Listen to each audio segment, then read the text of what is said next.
The wind blew with a ghostly howl along the dusty road.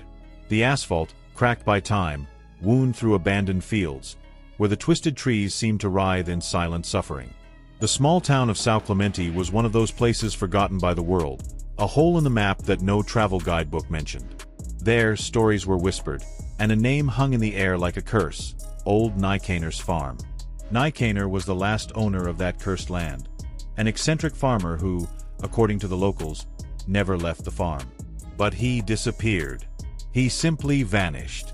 His body was never found.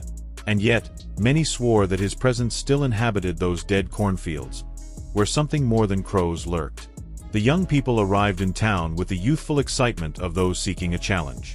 Raphael, the leader of the group, stepped on the accelerator as the old pickup truck shook along the uneven road. Beside him, Mariana held the panel tightly, suppressing her anxiety. Behind her, Icaro and Luana exchanged knowing glances. Everyone knew the story. Everyone knew the warnings. But youth ignores fear until it materializes before them. The farm gate appeared in the fog, made of rusty iron, creaking as if whispering a warning.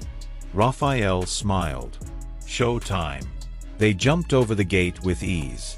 Tall grass covered the path, and the big house rose on the horizon like a corpse dried out by time. The smell of rot filled the air, and crows flew over the land like sentinels from beyond. But what really caught their attention was the scarecrow. He was there, in the center of the dead cornfield, standing like a watchful entity. His eyes were human, and a smile stitched with golden threads shone in the darkness. It was Mariana who screamed first. The scream echoed across the empty field, scaring away the crows that exploded into chaotic flight. Raphael ran to Mariana and grabbed her arm tightly. What the hell was that? Her eyes were wide, fixed on the scarecrow. It wasn't just the darkness that made that thing scary. The smile, sewn with golden threads, seemed to glow unnaturally. But it was the eyes, the living eyes that stared at them with something very close to consciousness. Icaro laughed nervously. This is just some prank. Someone must have put glass eyes in it. But as he got closer, he felt a cold shiver run down his spine. They weren't glass eyes. They were real. And they were wet. Luana held his hand, trembling. Let's get out of here.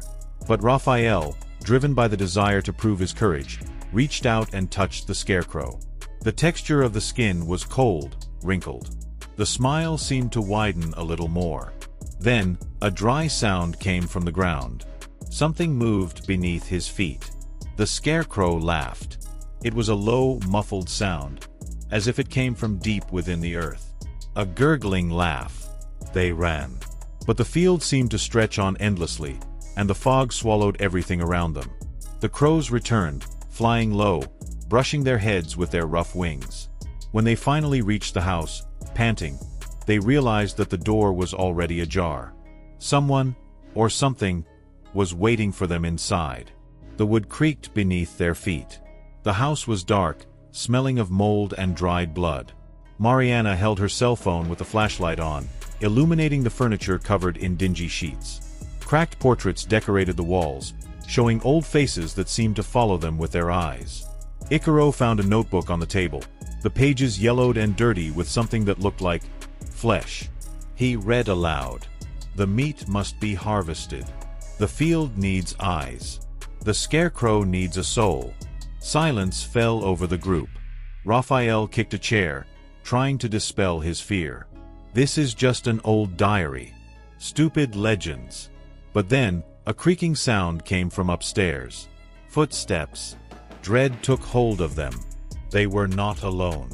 Something came down the stairs. What they saw was impossible. A man, or something that had once been a man, with dry skin and sewn-up eyes, was coming toward them. He opened his lips in an attempt to smile, but all he could see were black holes where his teeth had once been. The only thing he said, in a hollow voice, was, "The field needs more eyes." Desperation made them run. But the house was a maze of doors that led to increasingly narrow corridors. The smell of damp earth filled their lungs.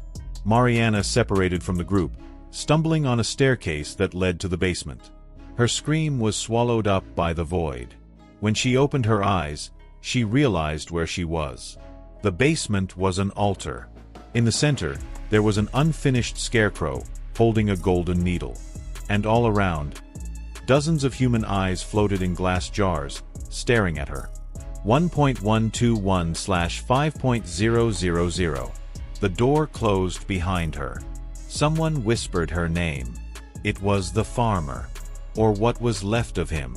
He was crawling on the floor, his blackened fingers clutching a golden ball of yarn. "I need new eyes," Mariana screamed as he lunged at her, trying to sew something onto her face. Raphael and the others tried to break down the cellar door, while the whispers turned to screams on the other side. Finally, the door gave way, and they found Mariana lying there, her eyes rolling back. The farmer. He was gone. But the worst came when they ran out of the house. The field was alive. The dry stalks of corn writhed like snakes.